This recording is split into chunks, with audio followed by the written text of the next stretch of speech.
최혜병 특검법 21대 국회에서 폐기가 되지 않습니까? 22대 다시 이제 발의가 됐는데 이것도 11개월, 그러니까 300일, 330일 기다려서 하는 게 아니라 바로 법사위에서 처리하고 우원식 의장이 이제 되면 투표 결과 후보에서 의장이 되면은 직권상정에서 바로 처리할 수 있는 부분, 바로 할 수 있는 그런 부분들이 있단 말이죠.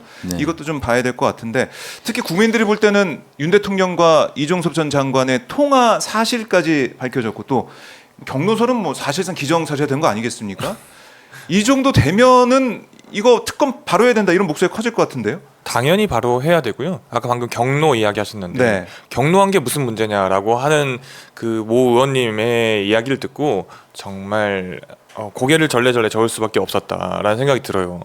일단 해병대원 특검법 같은 경우는 저희 당에서 바로 추진을 하고 있죠. 1호 법안으로 제안을 했는데 한 가지 꼭 다들 염두에 주셔야 될 것이 지금 민주당의 국회의원들이 발의한다고 해서 민주당의 이야기인 게 아니라요. 민주당이 국회의원을 만들어주신 국민들의 이야기를 민주당 의원들이 대신해서 발의를 한 겁니다. 국민의힘이나 정부 여당 모든 분들이 그 부분을 좀 염두에 주시고 마음속에 새겨야 된다고 생각합니다. 무궁정은 참 부드럽네요. 부드럽게 이렇게 설득을 하기 위해서 제발 좀 같이 해달라고 호소를 했는데 자 부승찬 의원은 어떻게 말씀하시겠습니까? 아니 일단 민주당이 약했어요. 그동안 민주당이 약했고 지금 이제 윤석열 대통령과 이제 이종섭 전 장관이 통한 사실이 이제 확인되고 있고 이제는 또 다른 프레임으로 가고 있는 거잖아요. 통화한 게 뭐가 문제냐, 경로한 게 뭐가 문제냐. 그동안은 이제 계속 숨기다가. 이종섭 장관은 이제 위증을 했잖아요. 국회에서 이제 통화한 사실이 이건 가지고 통화한 적이 없다. 뭐 이제 또 이건 가지고 다른 걸로 통화했다고 하겠죠. 이건 가지고 통화한 적이 없다. 어찌됐든 이제 국회가 이제 국회 역할 그리고 위증한 자들에 대한 고소고발이라든지 이런 것들이 이루어져야 되는 거죠. 체계적으로 저는 가야 된다고 봐요. 그래서 이제 뭐 유재은, 신범철 할 거 없이 국회에 나와서 위증한 것들에 대해서 국회가 어떻게 처벌을 할 것인가, 어떤 법적 절차를 가지고 처벌할 것인가, 이런 것들이 두 개의 트랙으로 가야 되는 거예요.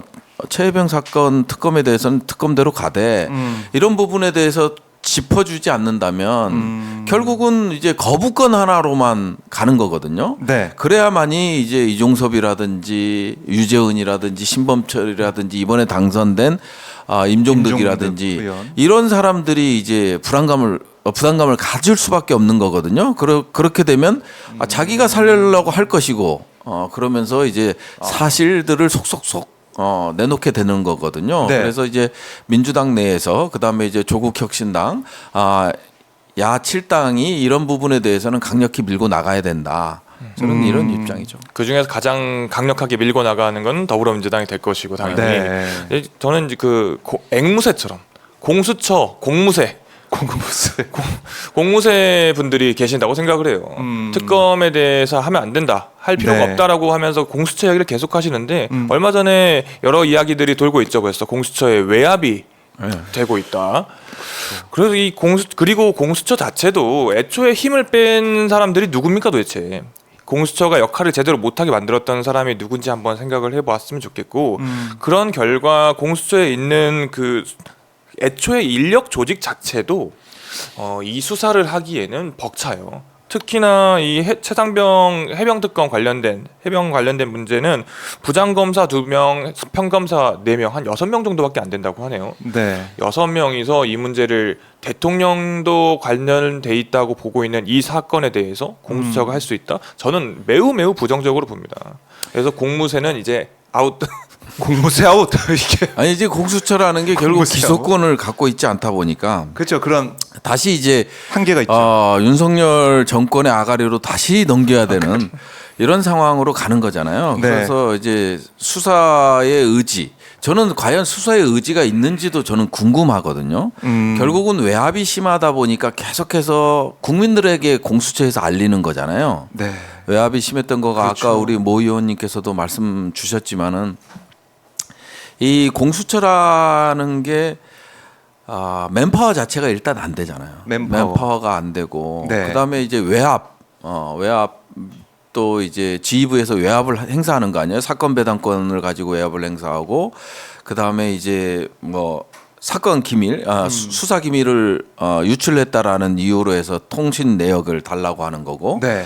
그런 외압들이 실체적으로 이제 존재하는 지금 말이 나오고 있어요. 그러다 보니까 우리 특검법에도 이번에 이제 수정한 특검법에도 그 내용이 들어가 있거든요. 공수처와 관련된. 지금까지는 지금 잘하고 있다. 네. 라는 생각은 들어요. 잘하고 있는 거는 뭐냐? 지속적으로 수사와 관련된 내용들을 브리핑을 해주고 있기 때문에 이런 부분에 대해서는 잘하고 있지만 한계가 있다. 한계가 분명히 존재하고 맨파워가 약하고 기소권이 없고 그다음에 신속하게 할 수 없는 부분들 이런 부분들이 있기 때문에 그리고 이제 통신 기록 자체가 1년 동안 이제 보관되잖아요. 그 이후엔 폐기되기 때문에 앞으로 밝혀야 될 부분들이 많잖아요. 네. 예를 들어서 외부인이 이제 개입하는 사건들, 그다음에 이제 군검찰 수사관들, 이분들이 과연 이제 국방부와 어떤 통화를 했는지, 그다음에 경찰, 경북 경찰청 사람들, 네. 이런 관계자들에 대한 전방위적인 압수수색이나 통신 내역 이런 부분에 대해서는 좀 미비한 부분이 있거든요. 조사에 대한 미비한 부분이 있기 때문에 통신 기록 조회가 사라지는 네. 통신 기록이 사라지는 7월까지는 반드시 다시 특검이 통과돼야 된다라는 이런 것들이 있기 때문에 특검. 그러니까 네. 시간이 별로 없다는 말씀이신데 사실 이번에 이 윤 대통령과 이종수 전 장관이 통화했다는 그 내용 자체도 군사법원이 네. 자료를 요청해서 받았기 때문에 나온 거죠. 그렇죠. 공수처가 한 게 아니잖아요. 네. 그 부분은 봐야 된다라는 네. 말씀이시고, 그러니까 이 통화 사실이 나오다 보니까 경로설도 야단쳤다 이렇게 혐의자 많으면 되겠냐, 야단쳤다는 거고, 야단을 쳤고 그렇게 얘기를 해왔는데 왜 이종석 전 장관한테 윤 대통령이 전화해서 그 건 가지고 얘기했겠느냐, 이런 논리 구조가 지금 대통령실 쪽에서 나오고 있단 말이죠. 네.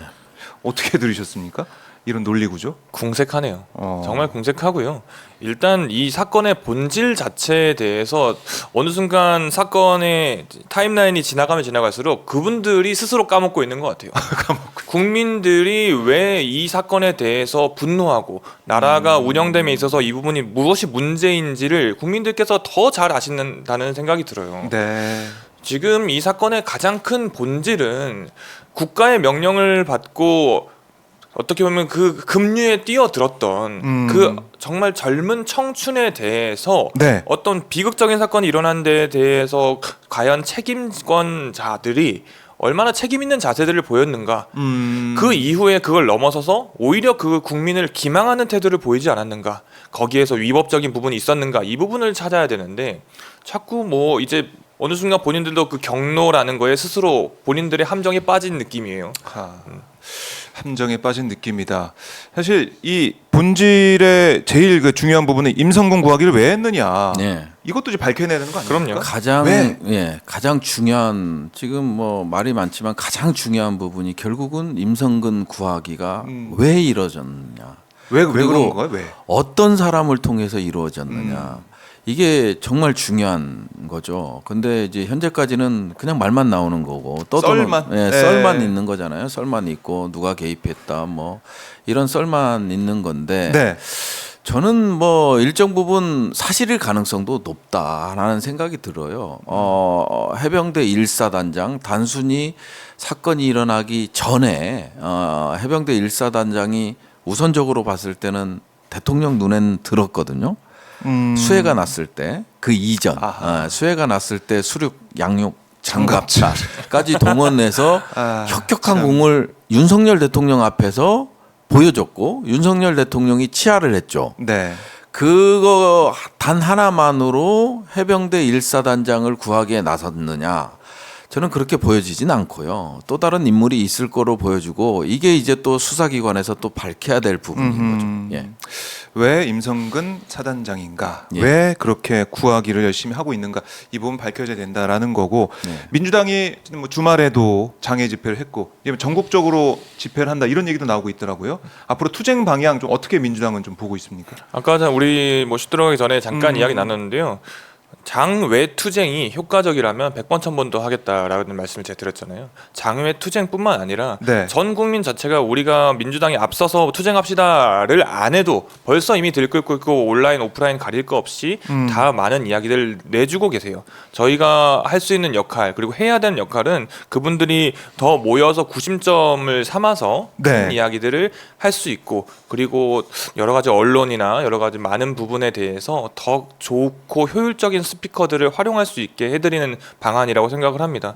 그러려면 민주당에 이번에 뭐 당선되신 모든 의원님들께서 그 역할을 각 지역구뿐만 아니라 그 원외 지역위원장님 분들도 지금 열심히 뛰고 계시는데요. 예. 한 분 한 분 할 거 없이 다 같이 스피커의 역할을 하고 행동하는 모습을 보여야 되겠다 생각이 듭니다.